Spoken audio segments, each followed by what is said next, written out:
नमस्कार, स्वागत है बिहार समाचार में। आइए देखते हैं बिहार की 10 फटाफट बड़ी खबरों को। बिहार बोर्ड मैट्रिक रिजल्ट 2024 जारी, यहां से करें चेक।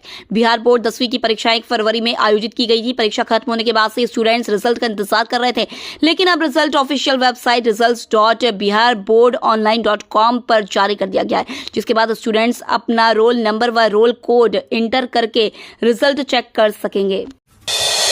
LNMU बीएड प्रवेश परीक्षा 2024 पर लोकसभा चुनाव का साया।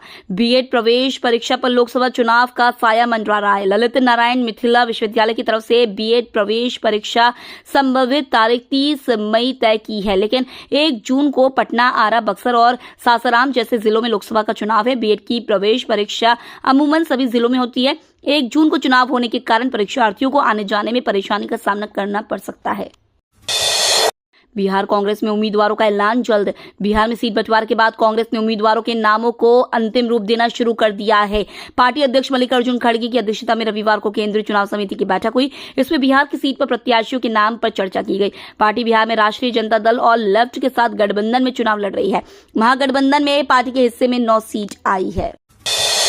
बिहार में नरेंद्र मोदी 4 अप्रैल को जमुई से करेंगे प्रचार की शुरुआत।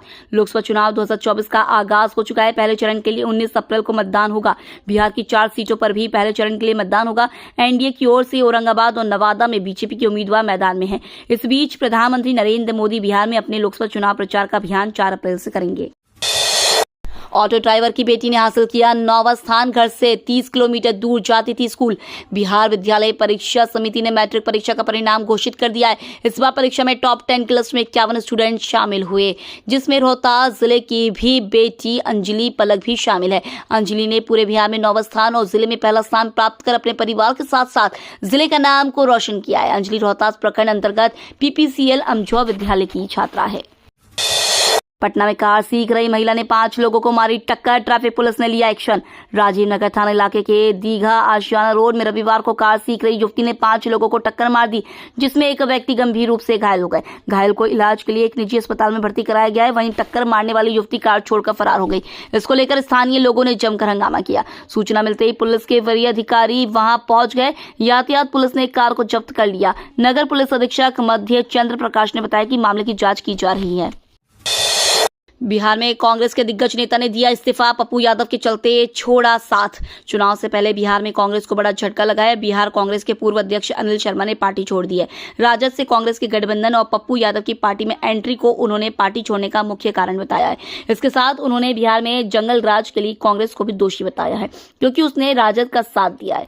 अनिल ने कहा कि अगर राजद इस चुनाव में 4-5 सीटें जीत गई तो बिहार में जंगल राज का बनने माहौल लगेगा। अगले 24 घंटे बाद आएगी आफत। हीट वेव की चेतावनी। देश भर में तेजी से तापमान बढ़ रहा है। आने वाले दिनों में भीषण गर्मी पड़ने की आशंका जताई जा रही है। कई राज्यों में तो अधिकतम तापमान मार्च महीने में ही 42 डिग्री सेल्सियस तक पहुंच गया है। मौसम विभाग का पूर्वानुमान है कि उत्तर पश्चिम भारत में अगले 24 घंटे के दौरान अधिकतम तापमान 2 डिग्री तक गिरेगा, लेकिन उसके बाद आफत आने वाली है। तापमान में 3 से 4 डिग्री सेल्सियस की बढ़ोतरी होने वाली है। केंद्रीय कर्मचारियों की बल्ले बल्ले, जल्द ही अकाउंट में आएगा DA एरियर। केंद्रीय कर्मचारियों और पेंशन भोगियों की अब बल्ले बल्ले होने वाली है, जिससे हर कोई अमीर बनने का सपना साकार कर सकते हैं।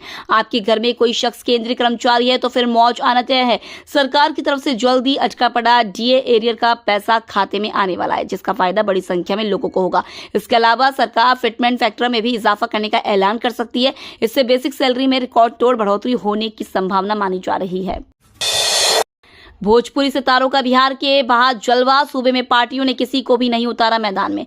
भोजपुरी सितारे राष्ट्रीय राजनीति में तो धूम मचा रहे हैं, लेकिन वे बिहार में चुनावी मुकाबले में उनकी अनुपस्थिति साफ दिखाई देती है। भोजपुरी एक ऐसी भाषा है जो विदेश में मॉरिशस, सुरीनाम, त्रिनिदाद और टोबैको जैसे देशों में भी बोली जाती है। बिहार के कैमूर जिले के अतरबलिया गांव के निवासी मनोज तिवारी ने दिल्ली को अपनी राजनीतिक भूमि बनाया है, जबकि रवि किशन और दिनेश लाल यादव निरूहा उत्तर प्रदेश से फिर से चुनाव लड़ रहे हैं।